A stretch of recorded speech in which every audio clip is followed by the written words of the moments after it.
യെശയ്യാ അധ്യായം 40. നിങ്ങളുടെ ദൈവം അരുളിച്ചെയ്യുന്നു, ആശ്വസിപ്പിക്കുവിൻ, എൻ്റെ ജനത്തെ സമാശ്വസിപ്പിക്കുവിൻ. ജെറുസലേമിനോട് സൗമ്യമായി സംസാരിക്കുകയും അവളോട് പ്രഘോഷിക്കുകയും ചെയ്യുവിൻ. അവളുടെ അടിമത്തം അവസാനിച്ചു, തിന്മകൾ ക്ഷമിച്ചിരിക്കുന്നു. എല്ലാ പാപങ്ങൾക്കും കർത്താവിൽ നിന്ന് ഇരട്ടി ശിക്ഷയും ലഭിച്ചിരിക്കുന്നു. ഒരു സ്വരമുയരുന്നു, മരുഭൂമിയിൽ കർത്താവിന് വഴിയൊരുക്കുവിൻ. വിജനപ്രദേശത്ത് നമ്മുടെ ദൈവത്തിന് വിശാല വീഥി ഒരുക്കുവിൻ. താഴ്വരകൾ നികത്തപ്പെടും, മലകളും കുന്നുകളും താഴ്ത്തപ്പെടും, കുന്നും കുഴിയുമായ സ്ഥലങ്ങൾ നിരപ്പാകും. ദുർഘട പ്രദേശങ്ങൾ സമതലമാകും. കർത്താവിൻ്റെ മഹത്വം വെളിപ്പെടും. മർത്യരെല്ലാവരും ഒരുമിച്ച് അത് ദർശിക്കും. കർത്താവാണ് ഇത് അരുളിച്ചെയ്യുന്നത്. വീണ്ടും സ്വരമുയർന്നു ഉദ്ഘോഷിക്കുക. ഞാൻ ആരാഞ്ഞു, ഞാൻ എന്ത് ഉദ്ഘോഷിക്കണം? ജഡം തൃണം മാത്രം, അതിൻ്റെ സൗന്ദര്യം വയലിലെ പുഷ്പം പോലെ ക്ഷണികവും.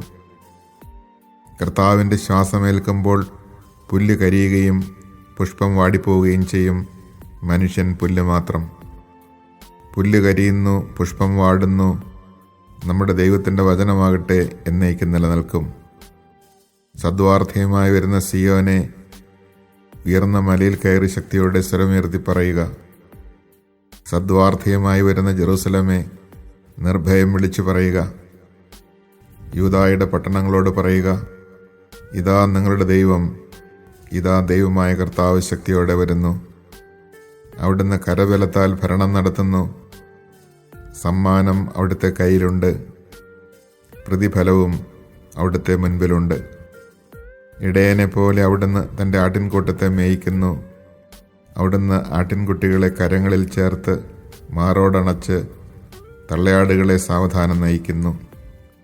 കൈക്കുമ്പിളിൽ ആഴികളെ അളക്കുകയും ആകാശവിശാലതയെ ചാണിലൊതുക്കുകയും ഭൂമിയിലെ പൊടിയെ അളവുപാത്രത്തിൽ ഉൾക്കൊള്ളിക്കുകയും പർവ്വതങ്ങളുടെ ഭാരം വെള്ളിക്കോലിൽ നിശ്ചയിക്കുകയും കുന്നുകളെ തുലാസിൽ തൂക്കുകയും ചെയ്തവനാര്?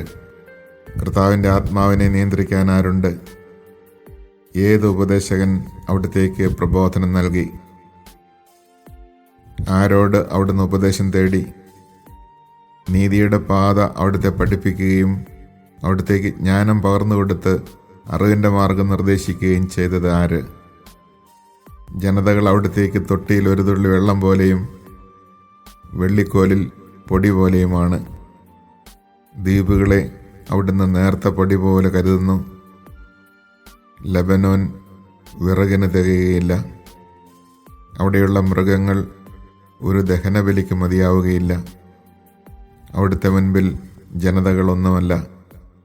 ഒന്നുമില്ലായ്മയ്ക്കും ശൂന്യതയ്ക്കും താഴെയേ അവിടുന്ന് അവയ്ക്ക് സ്ഥാനം നൽകിയിട്ടുള്ളൂ. ദൈവത്തെ ആരോട് നിങ്ങൾ തുലനം ചെയ്യും? അവിടുത്തോട് സാദൃശ്യമുള്ള രൂപമേത്? ശില്പി വാർത്തതും സ്വർണ്ണപ്പണിക്കാരൻ സ്വർണം പൂശി വെള്ളിച്ചങ്ങലകൾ അണിയിച്ചതുമായ വിഗ്രഹമോ? ആരാധനയ്ക്ക് ദരിദ്രൻ ദ്രവിച്ചു പോകാത്ത തടിക്കഷണം തിരഞ്ഞെടുക്കുന്നു. ചലിക്കാത്ത പ്രതിമയുണ്ടാക്കാൻ അവൻ വിദഗ്ധനായ ശില്പിയെ അന്വേഷിക്കുന്നു. നിങ്ങൾക്കറിഞ്ഞുകൂടെ? കേട്ടിട്ടില്ലേ?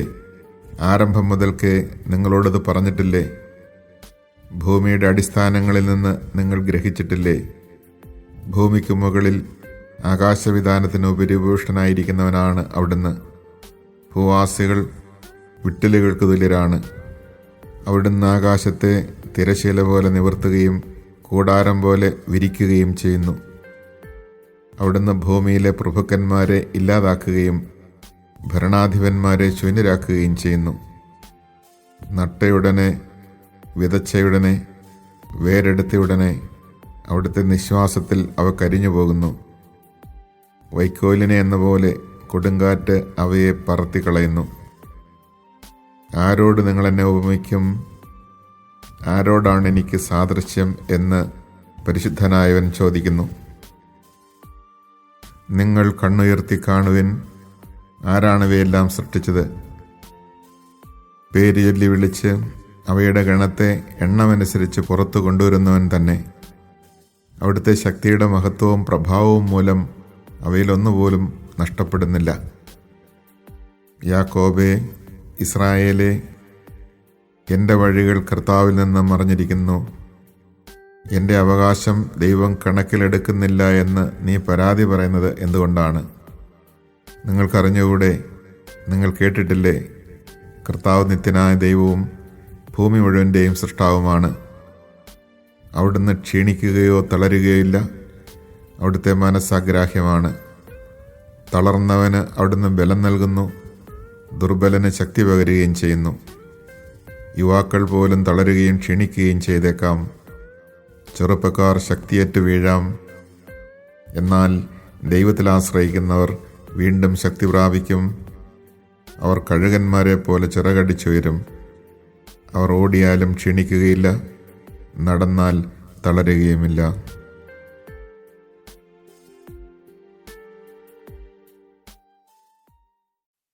Chapter 40. Give comfort to my people, says your God. Speak tenderly to Jerusalem and proclaim to her that her service is at an end, her guilt is expiated. Indeed, she has received from the hand of the Lord double for all her sins. A voice cries out, "In the desert prepare the way of the Lord. Make straight in the wasteland a highway for our God. Every valley shall be filled in, every mountain and hill shall be made low. The rugged land shall be made a plain, the rough country a broad valley. Then the glory of the Lord shall be revealed, and all mankind shall see it together, for the mouth of the Lord has spoken."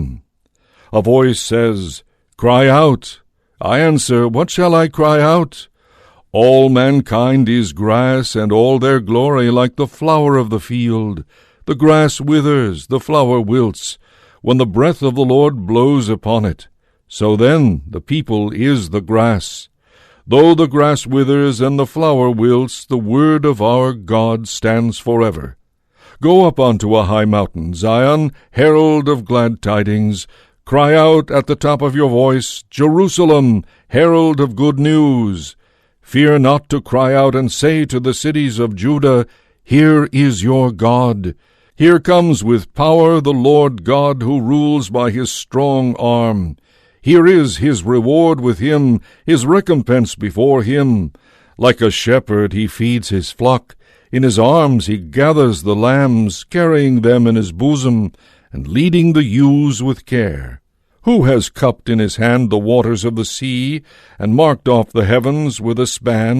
Who has held in a measure the dust of the earth, weighed the mountains in scales, and the hills in a balance? Who has directed the Spirit of the Lord, or has instructed him as his counselor? Whom did he consult to gain knowledge?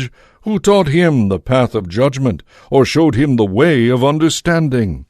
Behold, the nations count as a drop of the bucket, as dust on the scales. The coastlands weigh no more than powder. Lebanon would not suffice for fuel, nor its animals be enough for holocausts. Before him all the nations are as naught, as nothing and void he accounts them. To whom can you liken God? With what equal can you confront him? An idol, cast by a craftsman, which the smith plates with gold and fits with silver chains?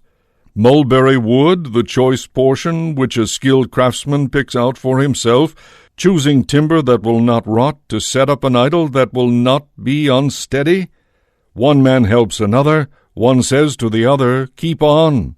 The craftsman encourages the goldsmith, the one who beats with the hammer, him who strikes on the anvil. He says the soldering is good, and he fastens it with nails to steady it. Do you not know? Have you not heard? Was it not foretold you from the beginning? Have you not understood? Since the earth was founded, he sits enthroned above the vault of the earth, and its inhabitants are like grasshoppers. He stretches out the heavens like a veil, spreads them out like a tent to dwell in. He brings princes to naught, and makes the rulers of the earth as nothing. Scarcely are they planted or sown, scarcely is their stem rooted in the earth, when he breathes upon them and they wither, and the storm wind carries them away like straw. To whom can you liken me as an equal, says the Holy One? Lift up your eyes on high, and see who has created these. He leads out their army and numbers them, calling them all by name. By his great might and the strength of his power, not one of them is missing. Why, O Jacob, do you say, and declare, O Israel, my way is hidden from the Lord, and my right is disregarded by my God?